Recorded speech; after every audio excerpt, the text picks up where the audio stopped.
Where's Riccati? He was right there. He's gone.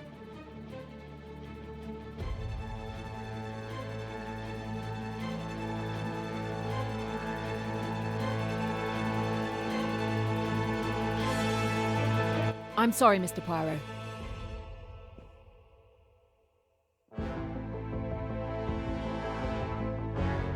Of course. Miss Royce, good luck. What is going on? Another murder? Oui, monsieur. Another murder. And for the second time, Poirot has arrived too late. Focus, Poirot. Summarize what you know.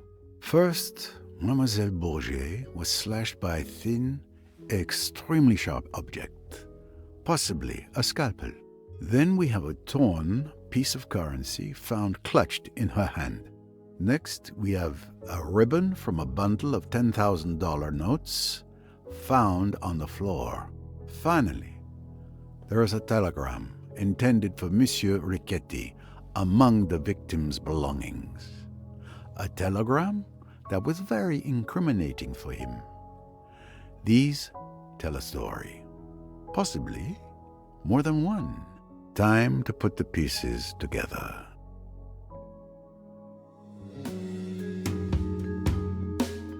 Tell me, Tariq, what were you doing at the time of Miss Bourget's death?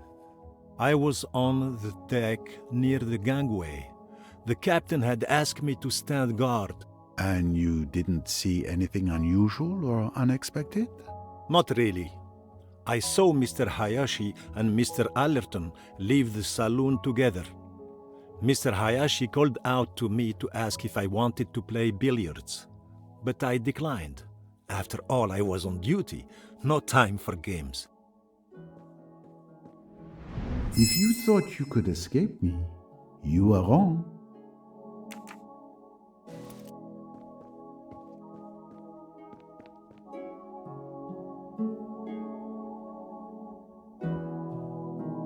A thin weapon, very sharp, has slit the throat, possibly a scalpel. A torn piece of a $100 note in her hand.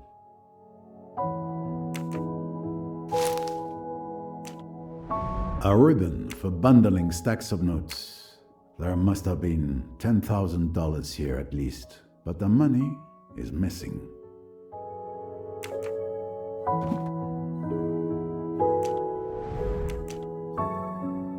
This is where I found Mr. Riccati's encrypted telegram.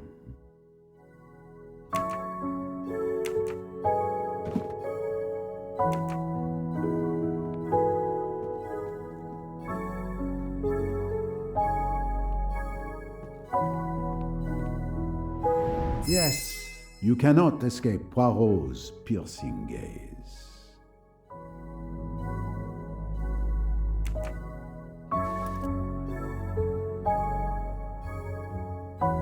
Mr. Hayashi, what can you tell me about Mademoiselle Bourget's death? Let me see. I spent the afternoon playing billiards with Tim. Miss Bourget was reading in a corner of the saloon. When you summoned Tim, I went out with him to find someone else to play. Miss Bourget was perfectly fine when we left her. And then? Outside, I saw the steward, Tarek, on the deck. I asked him if he could play, but he was on duty. I kind of expected that. Then I saw Mr. Riccati on the bow. I went over and asked him if he was up for a game. We chatted for 10 minutes or so. He finally agreed to play. We went back to the saloon together and that's when we found Miss Bourget dead.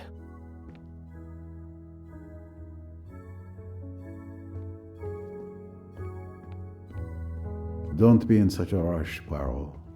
This room may still contain more to uncover.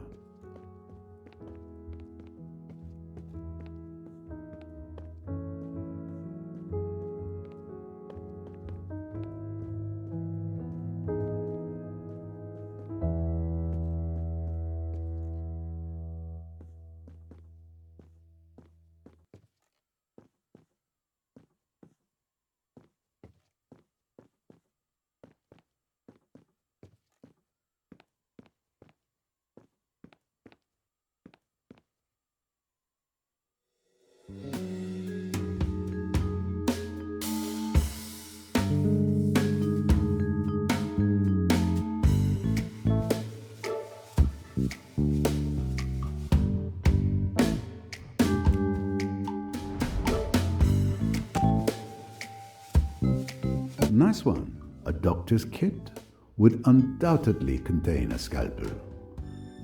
Possibly more than one. And in fact, this was confirmed by Miss Royce, who searched his cabin. I'll need to question him. Who else could have succeeded?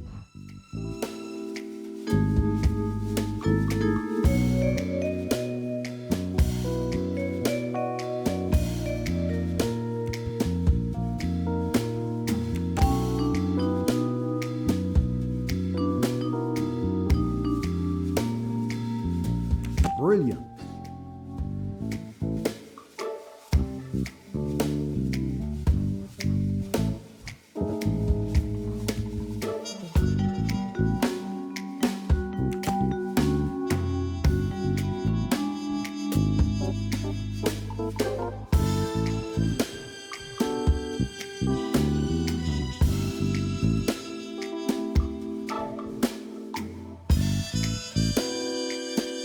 The little gray cells, they do not desert me.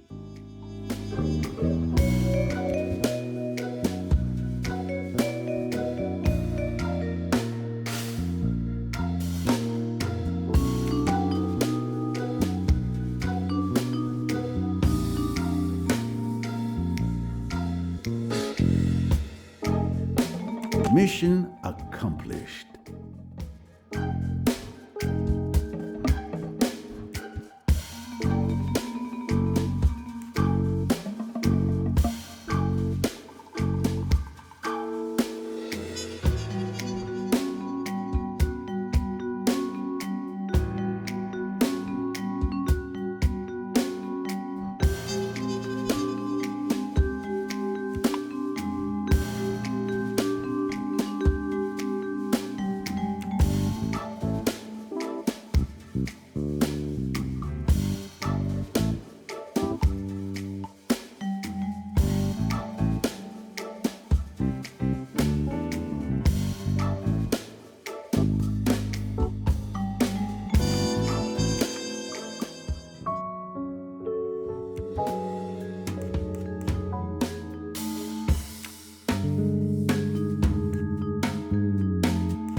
This is wrong, but I'm never far from the truth. That's almost it.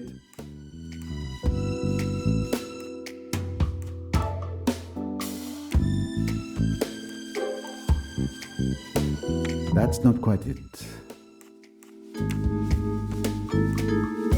No, I must have missed something.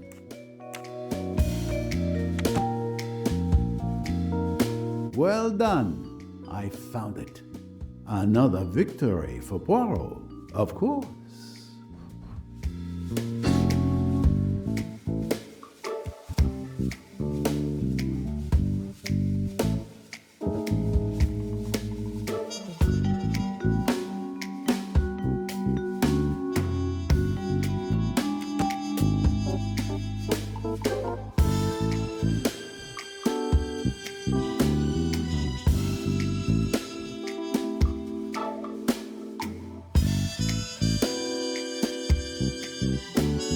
Wonderful.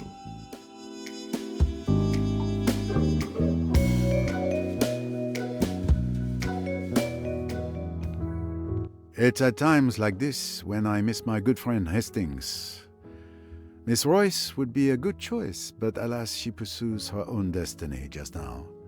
You will have to do. What? What do you mean?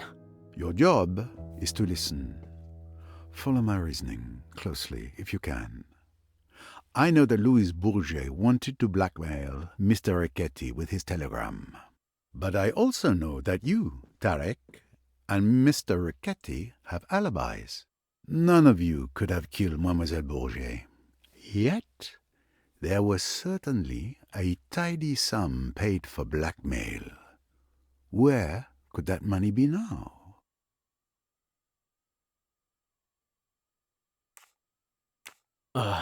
Very well. Let me think. Well, It seems obvious then that Louise was blackmailing someone else. Excellent. Indeed. Louis Bourget must have been blackmailing both Riquetti and another person on his boat, connected to another case. Which one?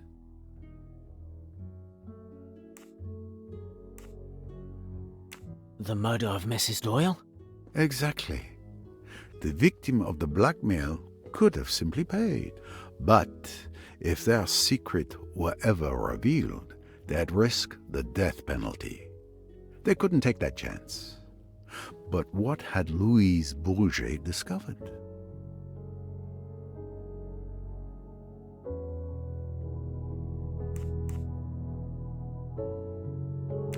Louise had discovered the identity of the murderer. Precisely. Louise knew who murdered Mrs. Doyle. She wanted to blackmail that person instead of telling me.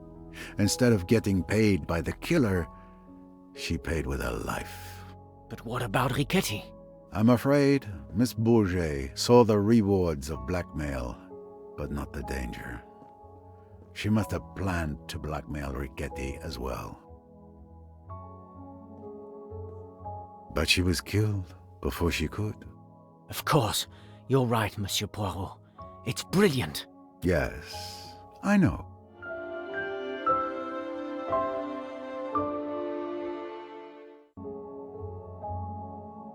Clearly, the deaths of Mrs. Doyle and Miss Bourget are connected. It's possible that the same person murdered both women.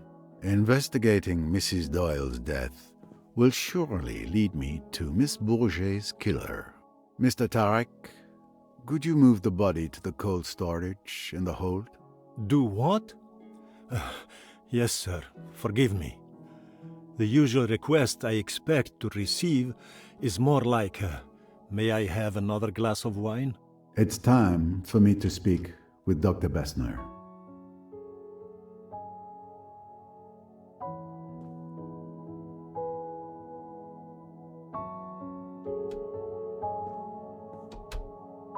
Dr. Bessner, sorry to disturb you. Mr. Doyle, how are you? My leg is in pain, but Bessner has some marvelous little pills in that bag of his that help. His condition has worsened. He has a fever. We really need to get him to the Aswan hospital as soon as possible. Yes, it won't be long now. We're waiting for Miss Royce to return before we leave. In the meantime, could you show me your scalpels, please? I want to see if you might be missing one. Missing one? I assure you I take great care of my instruments. Louise Bourget was found with her throat slashed by a small, thin, sharp weapon. Probably a scalpel.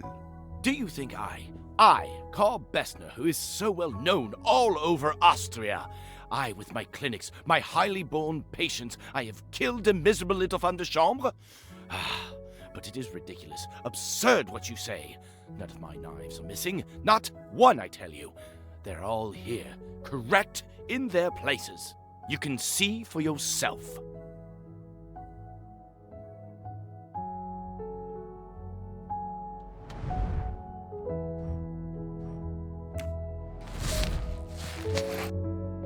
As expected, a scalpel is missing.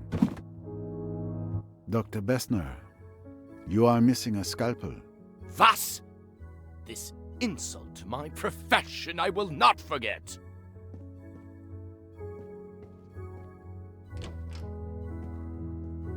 Whew, you've put the old boys back up.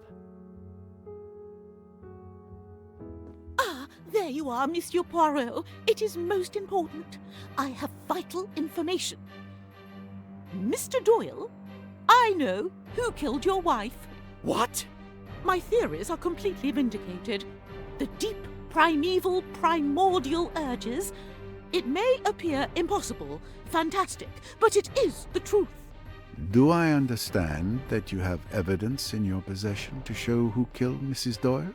Certainly I have. You will agree, will you not, that whoever killed Louise Bourget also killed Lynette Doyle? That the two crimes were committed by one and the same hand? You mean you have a theory as to who killed Louise Bourget? No, I have exact knowledge. I saw the person with my own eyes. For God's sake, start at the beginning. You know the person who killed Louise Bourget, you say? I will tell you exactly what occurred. I went to the rooftop bar to get, something to help me sleep. I did not wish my daughter to know of it. She tends to disapprove. As I was saying, I was on the terrace when I saw. I didn't think anything of it, of course. But when I learned that Louise had died in the saloon, I understood everything. Maybe you understood, but I can't understand anything. Calm down. Start over from the beginning. In detail. Yes, yes. As I was at the top of the terrace stairs, about to go down, I saw the murderer. It was...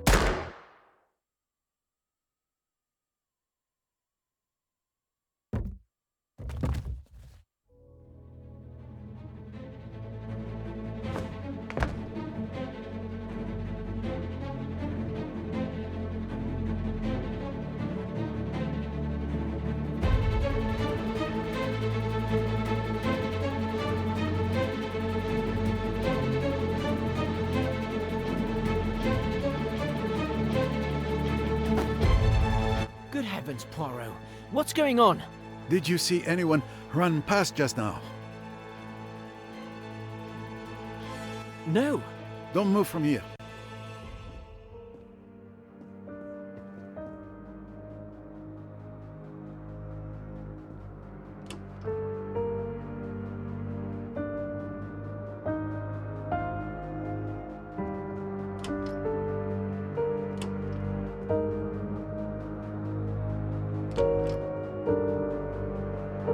The murderer has vanished. Again. Another murder? Who was it this time? I'm sorry.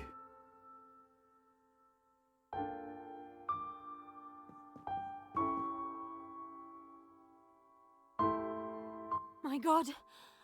Mother!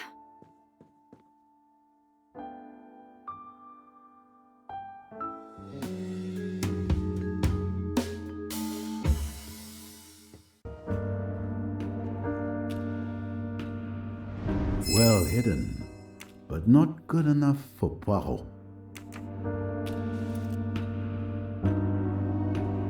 What did you see? Nothing. I was looking at the Nile on the other side of the starboard deck. I heard a gunshot and rushed over. Probably not the smartest move. Did you run into anyone? No, no one. Why I was running towards someone firing a gun, I'll never know. If the instinct overcomes you again, I would resist it. And you, Mrs. Allerton? I was reading in my cabin. I heard the noise and peeped outside. I wish I could help, but I saw no one. Thank you, madame.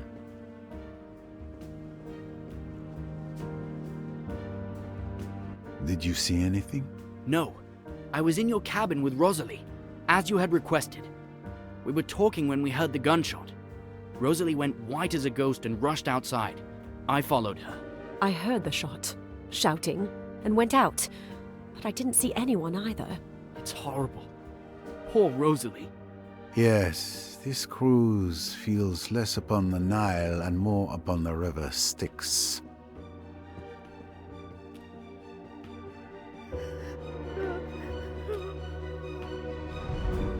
The barrel is still warm. It's definitely the murder weapon. I've seen this pistol somewhere before.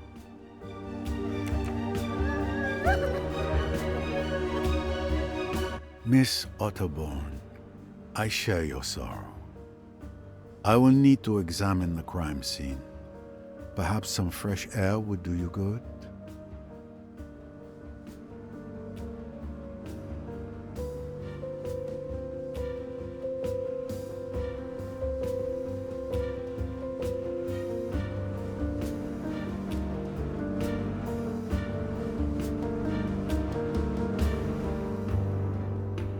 A bullet to the head. Behind the left ear, a large caliber. She died instantly. Another life gone on this cursed boat. What a horror! You were close to the door, and you really didn't see anything? No, not even a shadow. Poirot, I beg you, do something. Another murder. The killer laughs at Poirot. It is a nightmare.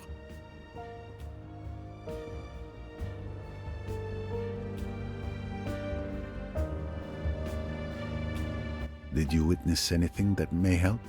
You may not believe me, but after your outrageous accusations, I went to calm down on deck.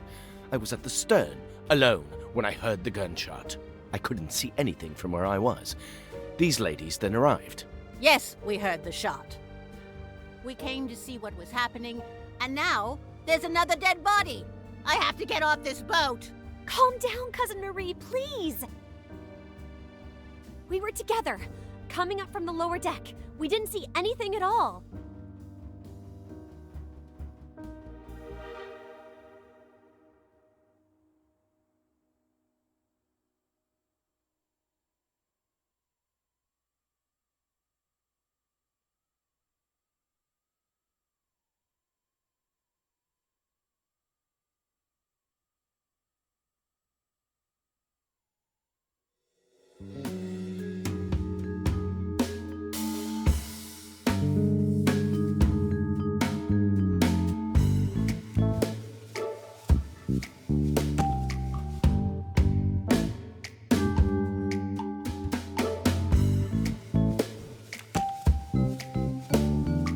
Yes, given the bullet impact behind Mrs. Otterbourne's left ear, the killer must have been to her left.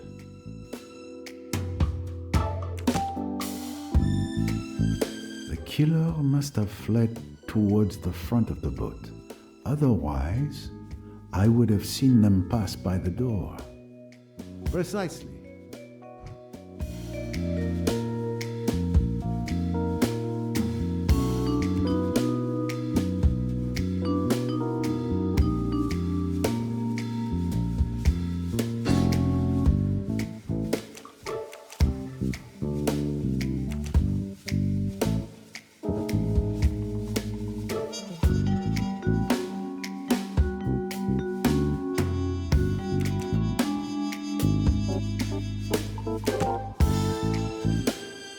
The human animal never fails to surprise me.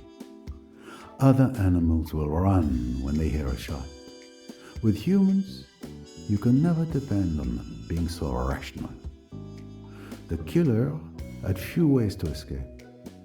I can rule out the possibility that they jumped into the water. Everyone would have heard the splash.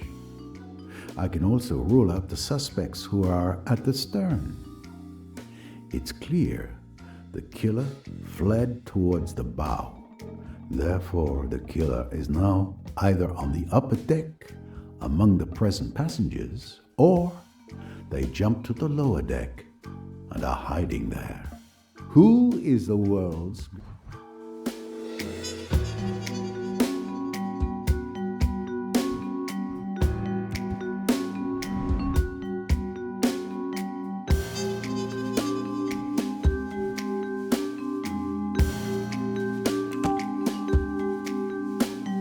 She was about to reveal who she saw enter the saloon to kill Louise. It's certainly the same person who silenced her before she could speak. My little grey...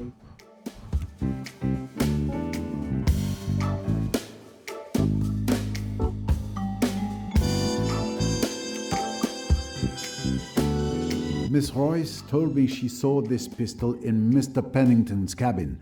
I'll need to question him once I'm done here. He should still be in the lounge. Excellent detective.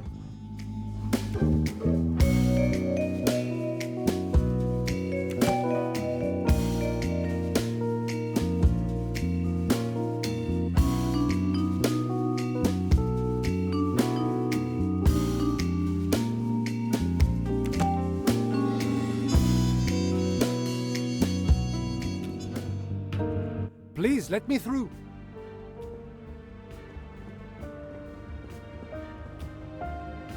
I was informed of what happened. It's terrible. My sincere condolences, miss. Thank you, Captain. This situation is completely beyond me. What can I do to help, Mr. Poirot? We need to place Mrs. Otterborn's body in the cold storage with the others. But most importantly, we must ensure the safety of the other passengers.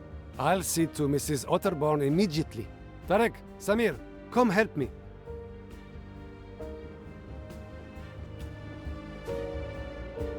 Thank you, Captain. Then please stay on the alert. Don't you worry. My crew and I will be vigilant. How is Mr. Doyle? The fever has worsened, but I've just given him an antibiotic, and Miss Bowers is watching over him. There's nothing more we can do for now.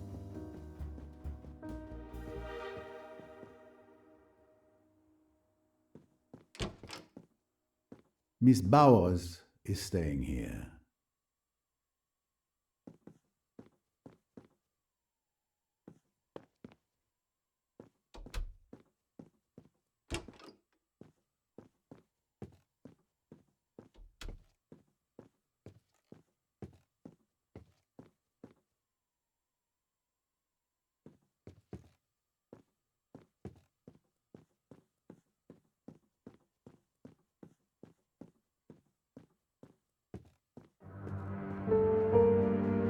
Another moustache to cherish.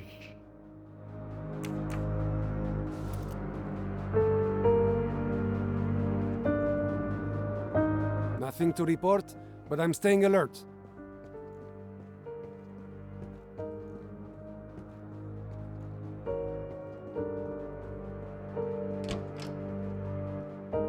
There's Mr. Pennington. Mr. Pennington, didn't you hear a gunshot? I've been thinking about it, yes. I may have. Someone was shot? Mrs. Otterborn. She's dead. Mrs. Otterborn? Who on earth would want to shoot that harmless old lady? Someone who brought a gun aboard. It's your pistol that killed Mrs. Otterborn. My pistol? Really? Is that an accusation? I haven't moved since the last time we spoke. And anyway, everyone knew I kept a gun in my cabin. I mentioned it at dinner. It's true. He showed his gun to Mr. Hayashi last night at the restaurant. Everyone saw it and could have stolen it from his cabin, especially since it wasn't particularly well hidden. Besides, why would I want to kill her? There is an obvious motive, monsieur. Mrs. Otterborn was killed because she knew who murdered Miss Bourget. She had to die just as she was about to reveal their identity. So you really think I'm the killer?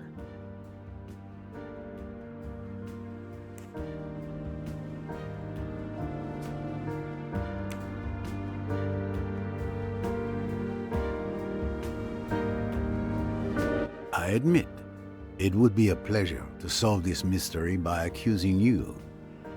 But I know you're not the murderer.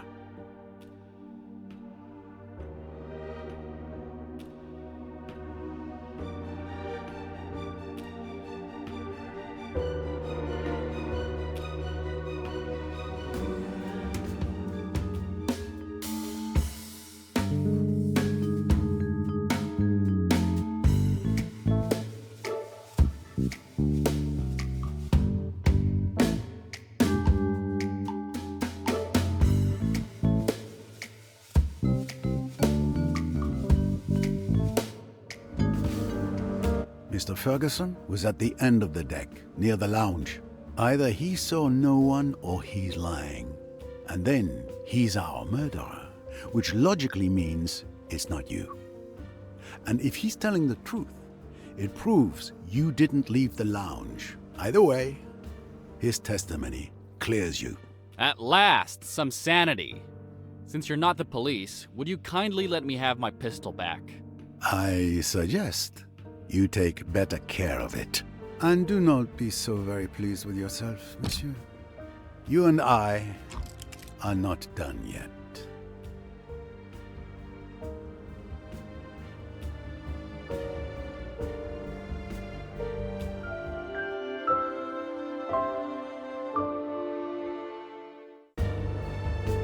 I've exhausted all the possible leads I had regarding Mrs. Otterbourne's murder. It's obviously connected to Lynette Doyle. But how?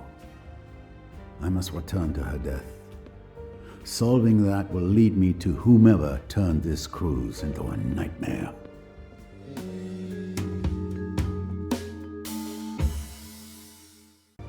With all these tragedies, I have not had a single moment to reflect calmly. I must revisit details, and I know of a good place to start. Tim Allerton gave me a piece of information that seemed trivial to him, but awakened my little grey cells. But before I could investigate, we were interrupted by the death of Miss Bourget.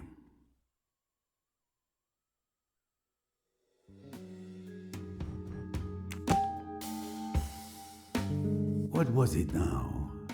Ah, yes. Mr. Allerton told me he heard a splash at 12:26 a.m. near the bow. However, Miss Otterbourne admitted to throwing her mother's bottles overboard at 1:10 a.m. near the stern. 2 splashes, 2 objects thrown into the water last night. I need to find out what the first one was. I'm so very sorry, mademoiselle. She's completely in shock. Take good care of her, young man.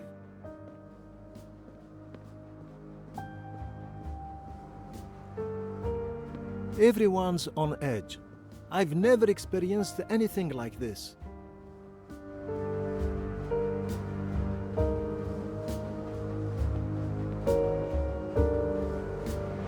Found you.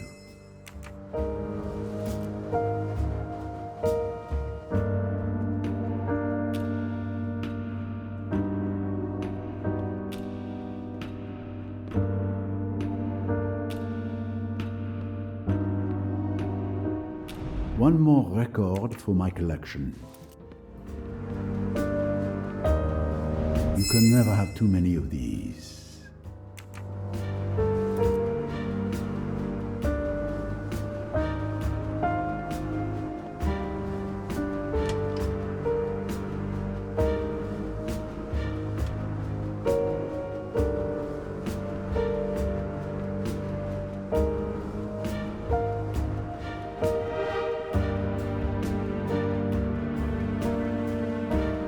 No, this isn't where Tim heard the splash. It was on the starboard. Come to Poirot, my little wonder. No, this isn't where Tim heard the splash. It was on the starboard side, near the bow.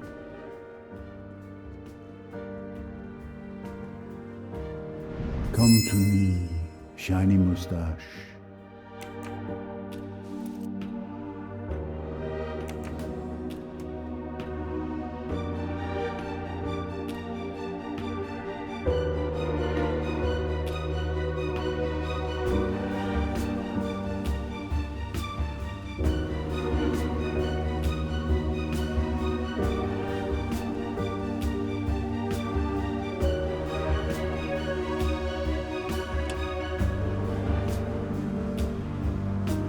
So, do you have any news for us? I'm working on it, madame. We feel safer here, together. I just want to go home. I'd rather be here with everyone than alone in my kitchen. With those bodies piled up in cold storage, so close.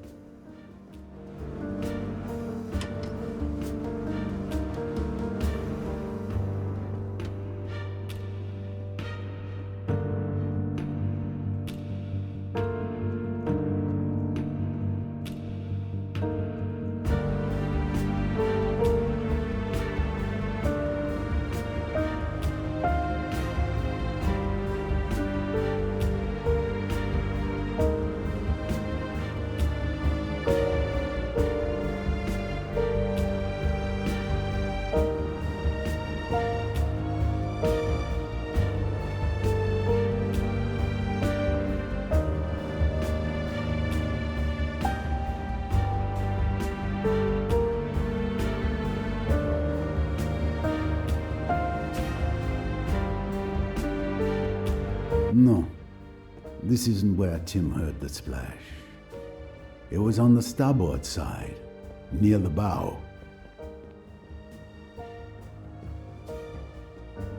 No, this isn't where Tim heard the splash. It was on the starboard side, near the bow. This is indeed where Tim heard the splash. But I'm too high up. From here, I won't be able to dredge the bottom of the river.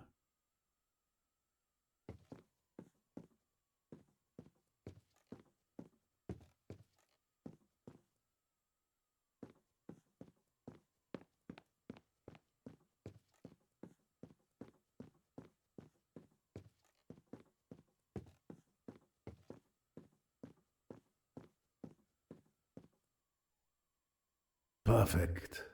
From here, I should be able to dredge up whatever was thrown into the water. Here you go, sir. I've brought what's needed to dredge the bottom, as you requested. Thank you very much.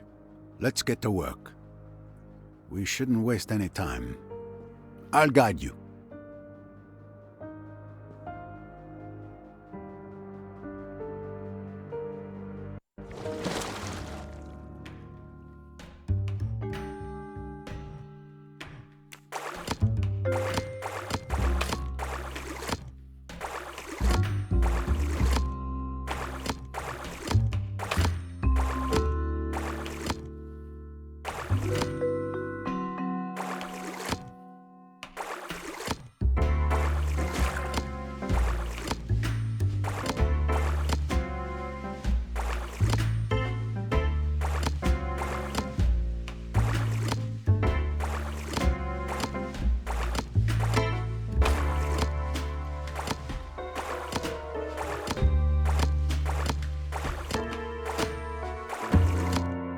Wonderful. A successful catch indeed. Let's see what treasures you found for us.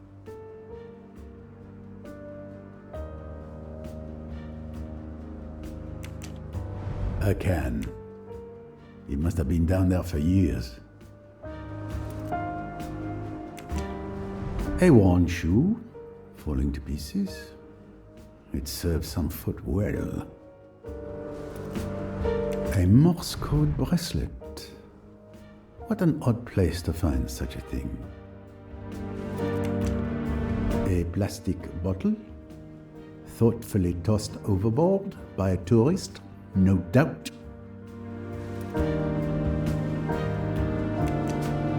These colors. I've seen this scarf somewhere before. It has a hole with burn marks on the edges. This handkerchief is quite ordinary, not expensive. It's stained red. Blood? No. After a night at the bottom of the Nile, the color should have faded. But the stain is still bright red, as if it were just made. It looks more like red ink. Ah, there you are, the infamous revolver of Mr. Belfort, and the presumed murder weapon.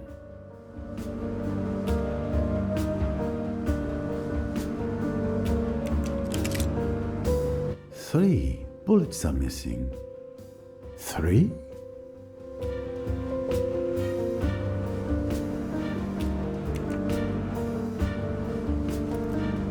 I finally know what was thrown at 12:26 a.m. A torn scarf, a stained handkerchief, and Mr. Belfort's revolver with 3 missing bullets. The pieces of the puzzle are coming together. So, do you know who the killer is, Mr. Poirot? Almost, Samir.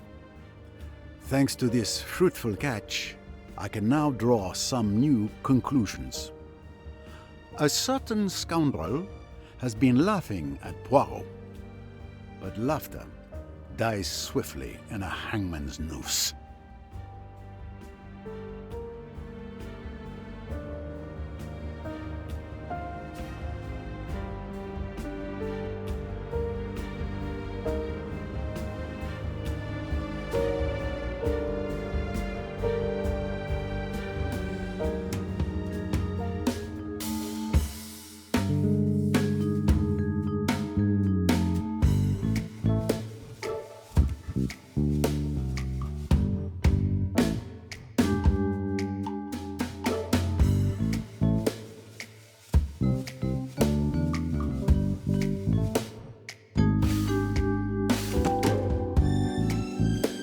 When I inspected Mrs. Doyle's cabin, I remember seeing a nail polish bottle labeled pink, yet the liquid inside was clearly red.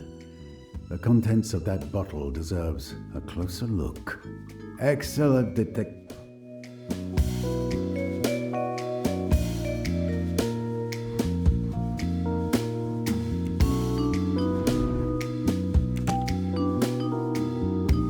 This scarf belongs to Miss Fanchula. It disappeared from the lounge the night before Mrs. Doyle's murder.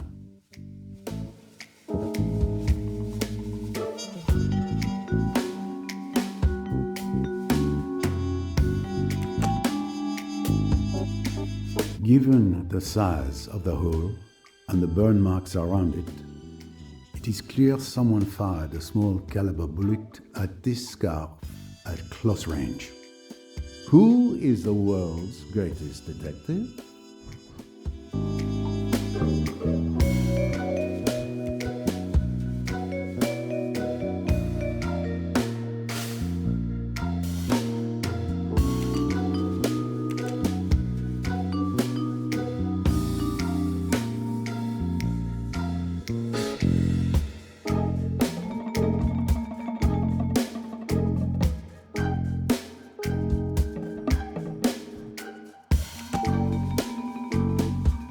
According to witness testimonies and my analysis of the crime scene, there were only 2 shots that night.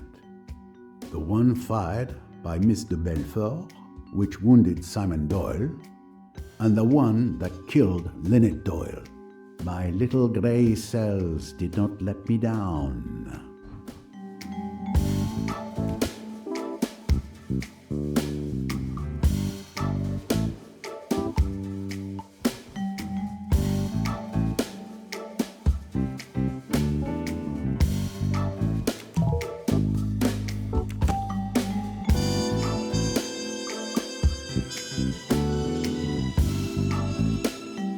Great.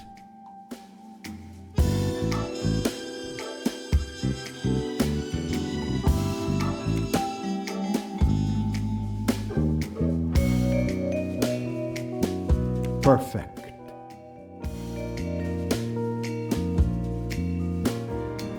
Et voilà. I now have all the facts I need to reconstruct the events of the night Lynette Doyle was murdered.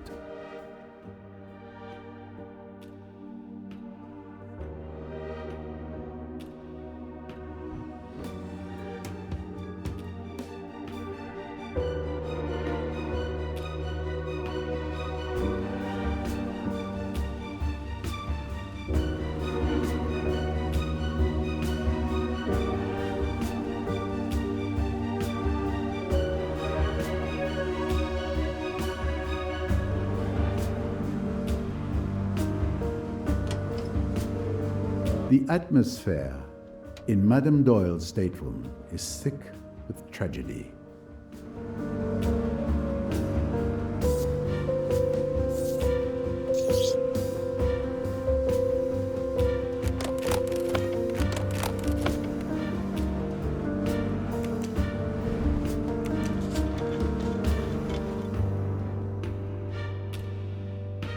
My memory was correct. This doesn't smell like nail polish at all. Or blood. It's red ink.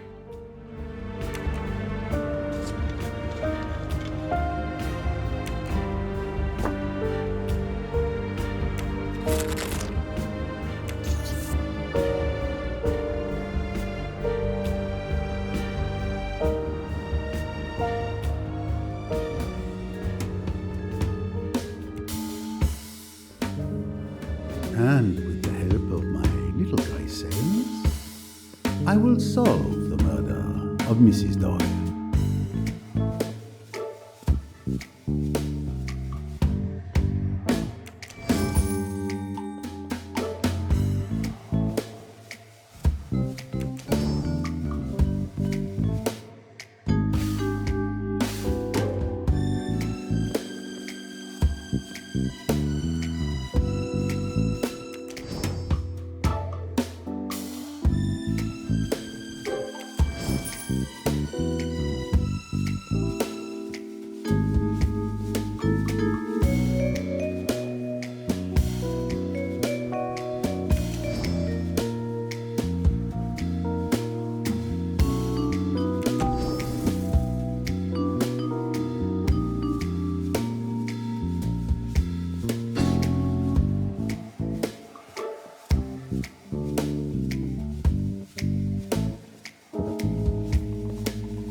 Samir, would you be so kind as to gather all the passengers in the lounge? As quick as you can. Everyone? Even Mr. Doyle? In his condition? Yes. It is absolutely crucial that all the passengers are present. I'm counting on you. Right away, Mr. Poirot.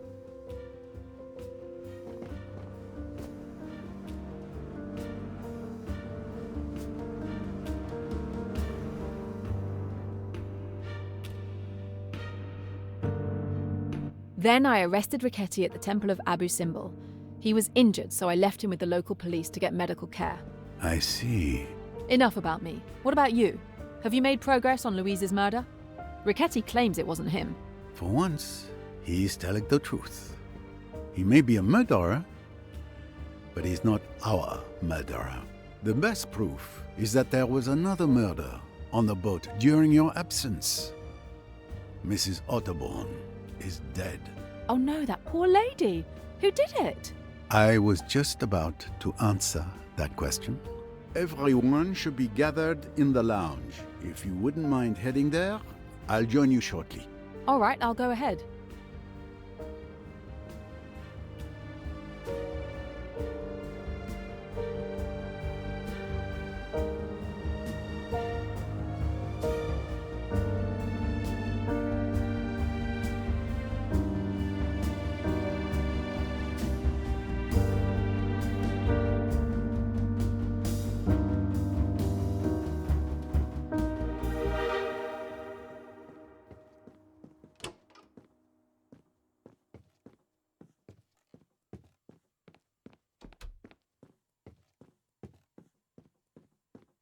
I've gathered all the passengers, as you requested. Perfect.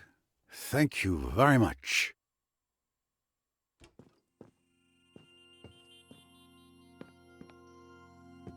I see that everyone is here. Even Mr. Doyle.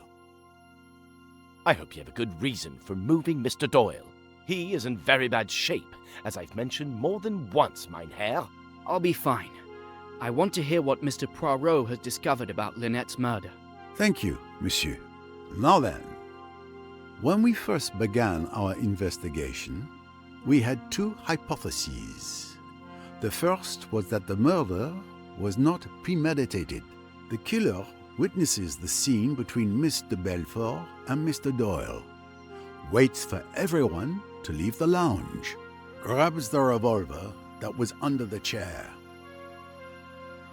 and shoots Lynette Doyle.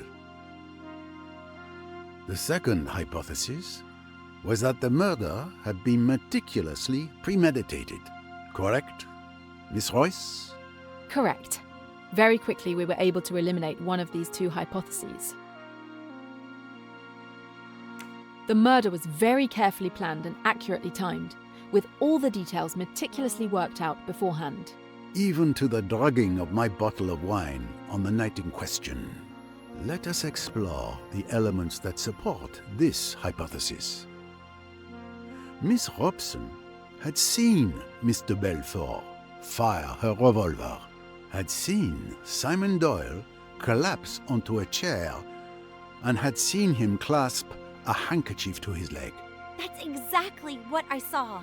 What had Mr. Hayashi heard and seen? He heard a shot, and he found Doyle with a red-stained handkerchief pressed to his leg. I can confirm that. What had happened then?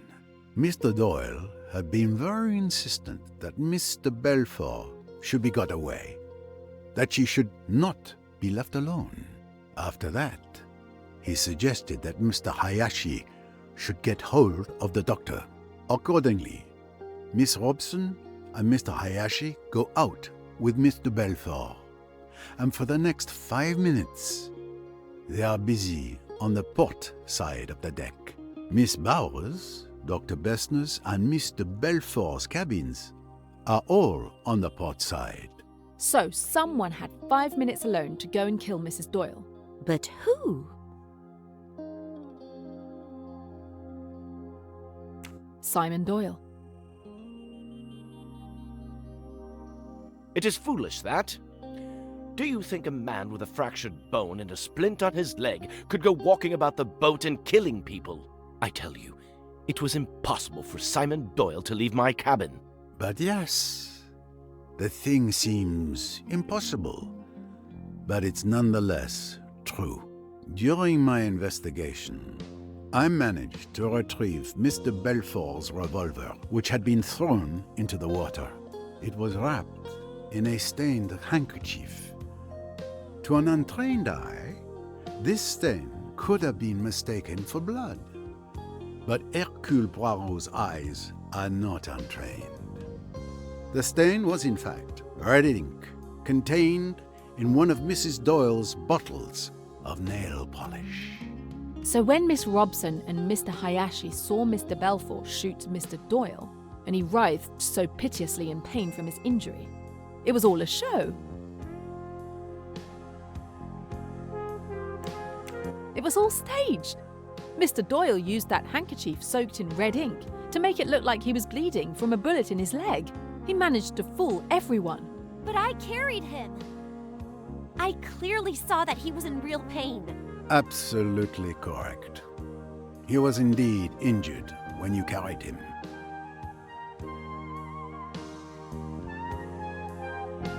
But you just said that... Patience, if you please. We're getting to the boldest part of this plan. As I mentioned earlier, after Mr. Belfort fired her shot, Mr. Doyle insisted that Miss Robson and Mr. Hayashi remove her from the lounge. Now he is alone. 2 minutes are all that Simon Doyle needs. He picks up the pistol from under the sofa, runs like a hare silently along the starboard deck, enters his wife's cabin, creeps up to her as she lies asleep, shoots her through the head, puts the bottle that has contained the red ink away, and runs back. But what does he do next? He sits back down in his chair and shoots himself in the leg. That is the moment when he's truly injured. But what about the gunshot? We should have heard it, just like the first one. I even heard a splash in the water, which makes far less noise. Well observed, my young friend. Mr. Doyle used an object to muffle the sound of the gunshot. Remember, on the night of the murder, Miss Van Schuler had lost her scarf. In fact, it was Simon Doyle who stole it and hid it under a cushion, setting the stage for his crime. Scoundrel! How dare you involve me in your nasty schemes? We fished the scarf, the handkerchief, and Mr. Belfort's revolver from the Nile. As you can see, the scarf has a hole ringed with powder burns, caused by a bullet fired at close range. You, Dr. Bessner, examined Lynette Doyle's body. You will remember that the wound showed signs of scorching. That is to say that the pistol had been placed close against the head before being fired. So, that is exact. Now, thanks to this scarf, we know that the gunshot was muffled. This also wasn't the shot that killed Lynette Doyle, because as we also now know that the burn marks on her skin means the gun's barrel was placed very close to her skin with nothing in between.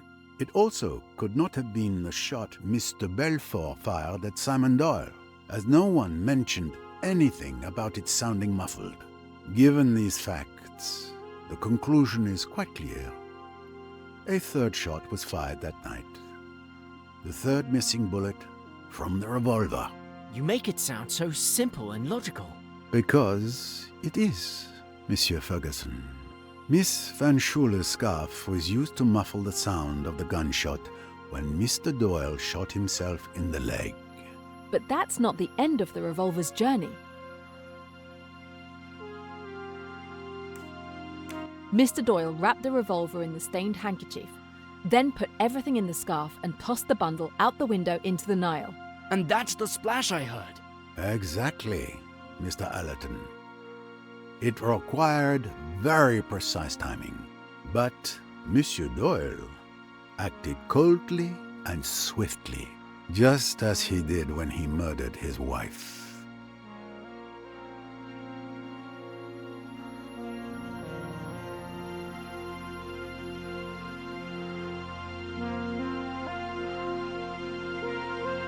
You certainly live up to your reputation, Mr. Poirot.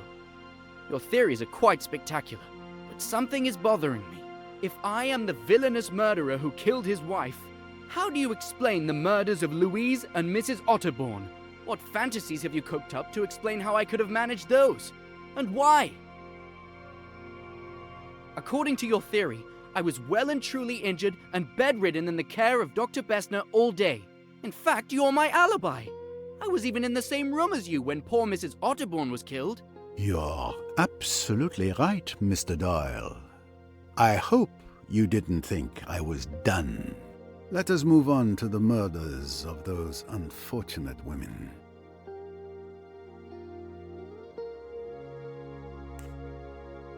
Careful, Poirot. He's clever, this one. But remember, there are facts that don't lie. You couldn't have killed Miss Bourget and Mrs. Otterborn, Mr. Doyle. But you're not entirely innocent of their deaths either. Remember when Louise came to testify? When I asked her if she had seen anything the previous night, she gave this curious answer. Naturally, if I had been unable to sleep, if I had mounted the stairs, then perhaps I might have seen this assassin, this monster, enter or leave Madame's cabin. Now, what exactly did that tell us? Miss Bourget lied when she said she saw nothing. She had indeed seen the murderer, Mr. Doyle, enter Lynette's cabin. But instead of coming to me, she preferred to profit from her knowledge. She tried to blackmail Mr. Doyle. She sent her carefully worded message, and he responded, "You'll be quite all right. I'll look after you." Secret codes now? Really? Ridiculous. And you're still not answering my question. How could I have killed Louise in the saloon when I could barely walk? It's very simple. If you didn't kill Louise Bourget, then you must have had an accomplice.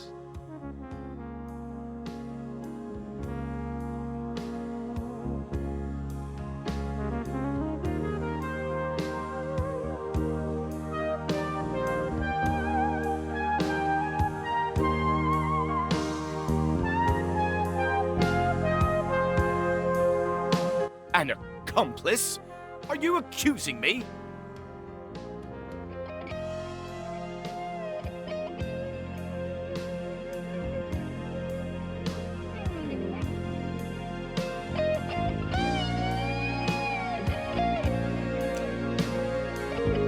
This accomplice can be none other than Jacqueline de Belfort. What?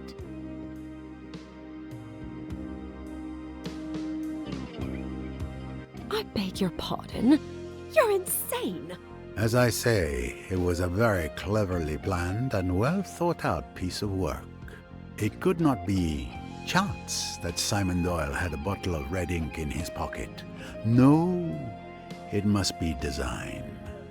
It was not chance that he had a plain, unmarked handkerchief with him.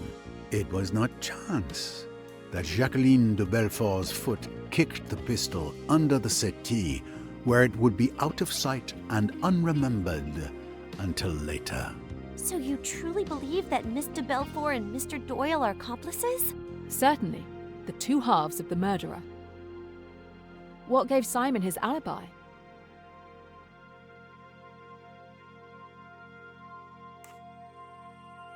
It's the bullet that Miss de Belfort fired into Mr. Doyle's leg that provided him with an alibi.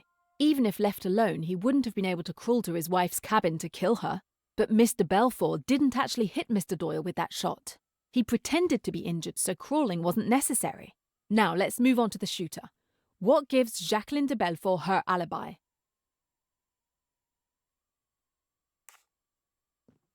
Mr. Doyle was insistent that Miss de Belfort was never to be left alone from the moment of the gunshot until this morning. That gave her a rock-solid alibi for the murder of Mrs. Doyle.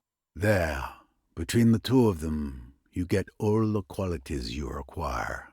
The cool, resourceful planning brain, Jacqueline de Belfort's brain, and the man of action to carry it out with incredible swiftness and timing. Look at it the right way, and it answers every question. Simon Doyle and Jacqueline had been lovers. Realise that they are still lovers, and it is all clear. Simon does away with his rich wife, inherits her money, and in due course will marry his old love. It was all very ingenious. The persecution of Mrs. Doyle by Jacqueline, all part of the plan. Simon's pretended rage. Then one night, on this boat, I thought I heard Simon and Lynette outside my cabin.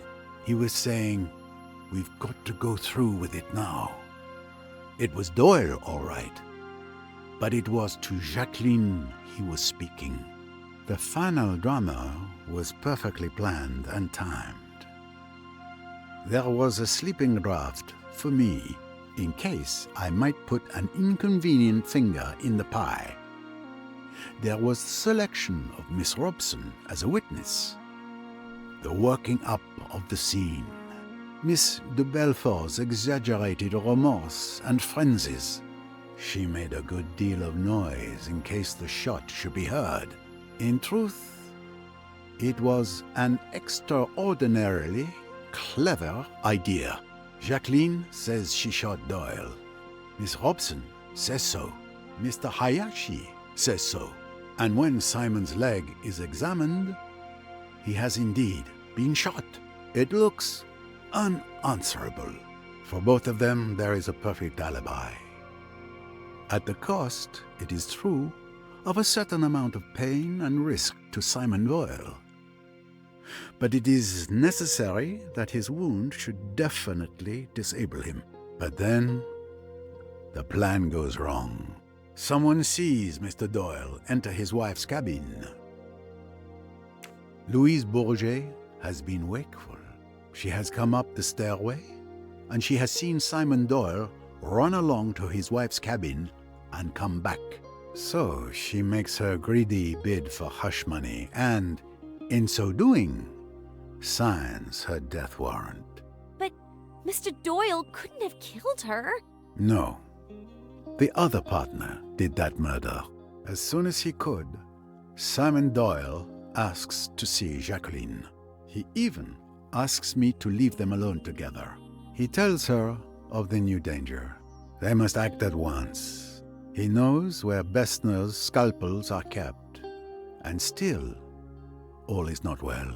For Mrs. Otterbourne has seen Jacqueline go to the saloon, and she comes hot-foot to tell Simon about it. Jacqueline is the murderess. Do you remember how Simon shouted at the poor woman? Nerves, we thought. But the door was open, and he was trying to convey the danger to his accomplice. She heard, and she acted like lightning. She remembered Bennington had talked about a revolver. She got hold of it, crept up outside the door, listened, and at the critical moment, fired. She boasted once that she was a good shot, and her boast was not an idle one. I remarked, after that third crime, that there were 3 ways the murderer could have gone. I meant that he could have gone aft, in which case Ferguson was the criminal. He could have gone over the side, very improbable. Or he could have gone into a cabin. Jacqueline's cabin was just 2 away from Dr. Bessner's. She had only to throw down the revolver and bolt into the cabin. It was risky, but it was the only possible chance.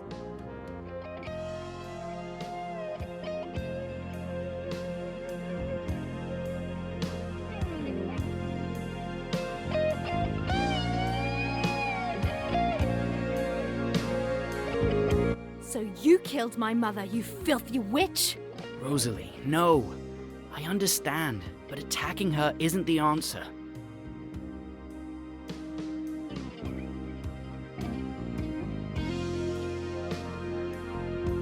Come on. How can you listen to the ramblings of this old fool? His entire grand theory is based on the fancies he's made up out of whole cloth, without a shred of evidence. You might hope it is so, young man. You insist more proof is needed? You hope Poirot is a doddering old fool? Then by all means, let's allow someone else to dodder some. Miss Royce, if you would.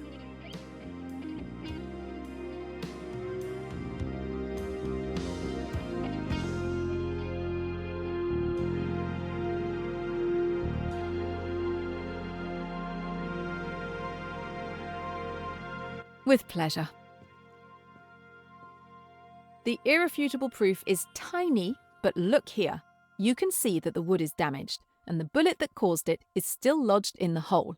I'm sure forensics will prove that it's a .22 caliber cartridge fired from the murder weapon. This is the bullet Mr. Balfour shot at Simon Doyle. It ended up in the wall, not in his leg.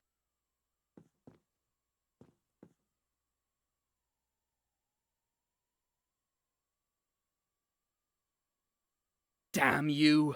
Damn you both! Our plan was perfect! It took 2 meddling detectives to work it out. Jackie and I were going to be rich and happy. We deserved it! And we derived the penalty for our failure. Simon, darling, let me speak.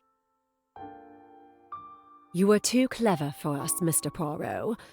That night, at Aswan, you told me not to open my heart to evil.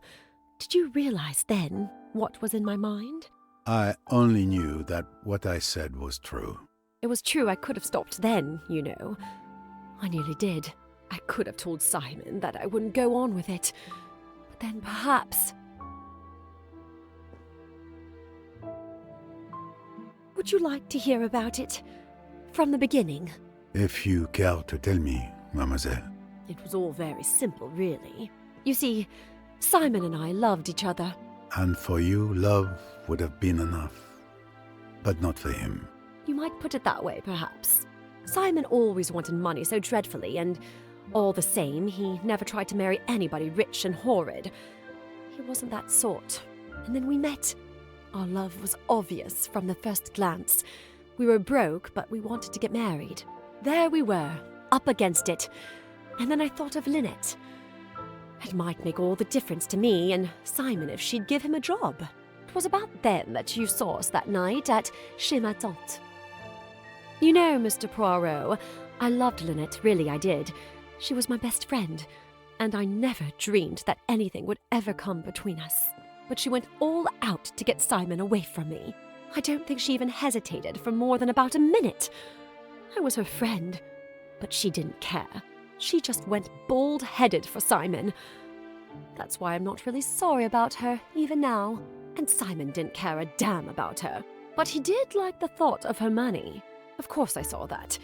And at last I suggested to him that it might be a good thing if he got rid of me and married Lynette. But he scouted the idea.